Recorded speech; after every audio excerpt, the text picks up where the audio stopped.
Fontaine. Bonjour. Christian Desfontaines, vous êtes directeur du travail de l'unité départementale de la Directe 19. J'imagine que la Directe 19 est sur le pont, comme on dit. Vous ne devez pas manquer de sollicitations en ce moment.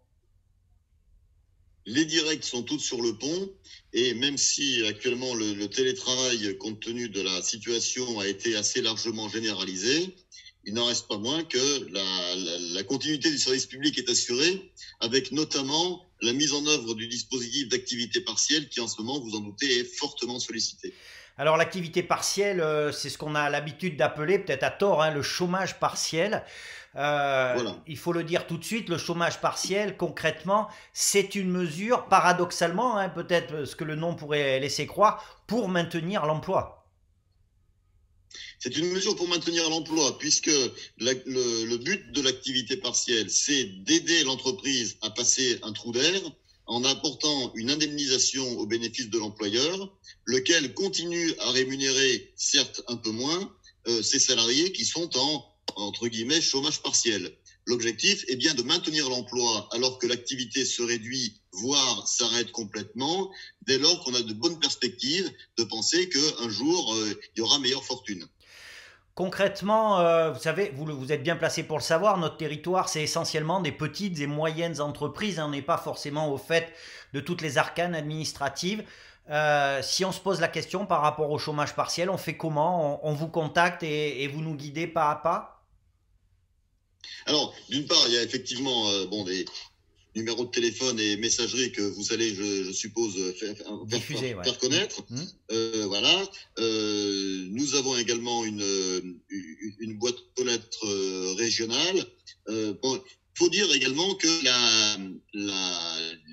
on trouve sur le site du ministère du Travail ainsi que sur le site du ministère de l'Économie, on trouve à peu près tout ce qui est utile en la matière. Alors, il ne s'agit pas de dire aux usagers allez sur Internet, mais quand même, voilà, il y a une information qui est aisément accessible H24, en plus de nos services qui continuent à être ouverts et à pouvoir répondre à l'usager durant cette période assez exceptionnelle, il faut bien le dire. Alors ça, c'est plutôt, même si c'est une mesure qui existe en général, c'est plutôt une mesure de gestion de crise, je dirais. J'imagine quand même que les autres missions de la directe sont assurées, je dirais, quasi normalement. Les autres missions de la directe sont assurées pour certaines tout à fait normalement, avec même une suractivité, notamment pour l'activité partielle, mais aussi pour la demande de renseignements à l'usager, qui représente une masse de travail assez considérable et souvent la première porte c'est le premier point d'entrée de l'usager dans la directe. Un certain nombre d'autres services sont, compte tenu des modalités particulières de travail et du confinement qui s'imposent à nous Bien sûr. également, eh bien, elles sont soit repoussées, soit un peu moins effectuées, soit mises en sommeil. Mais ce qu'il y a de sûr, c'est que l'ensemble des missions, et en particulier les missions régaliennes Mm. et les missions de réponse pour lesquelles il y a un délai qui nous est imposé, sont totalement assurées. Alors, est-ce que, de façon très pratico-pratique aussi, est-ce que ça relève de la directe de répondre par rapport aux questions pour cette fameuse, pas prime, mais cette aide de 1 500 € et d'autres aides qui ont été annoncées par le gouvernement? Ou est-ce qu'il vaut mieux s'adresser directement à d'autres services? Alors, la directe traite des relations du travail, traditionnellement, et singulièrement des relations entre employeurs et salariés.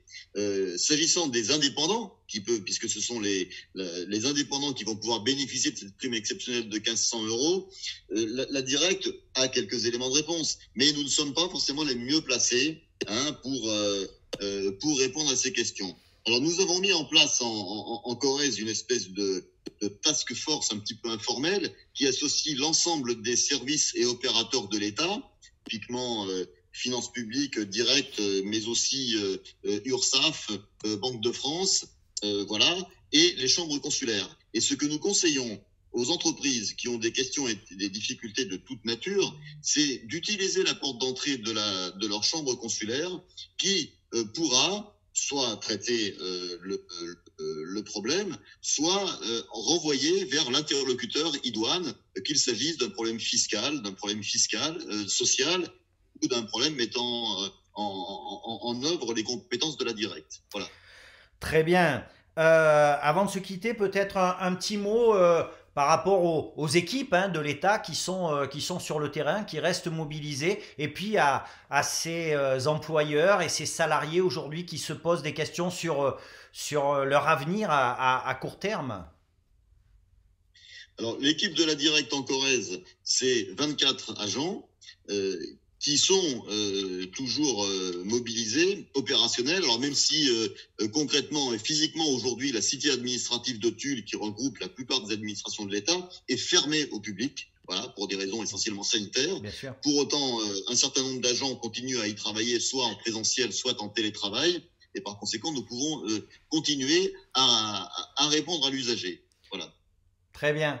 Bien, écoutez, merci, merci beaucoup, Christian Desfontaines, hein. Ce canal est le vôtre. S'il y a des infos à faire passer, des précisions à donner, eh ben, vous n'hésitez pas, vous me contactez et puis on se fera un petit audio ou une petite vidéo. Merci. Sans problème, à votre service. Ne quittez pas, hein. Tac. Ok, je m'assure que ça a bien marché.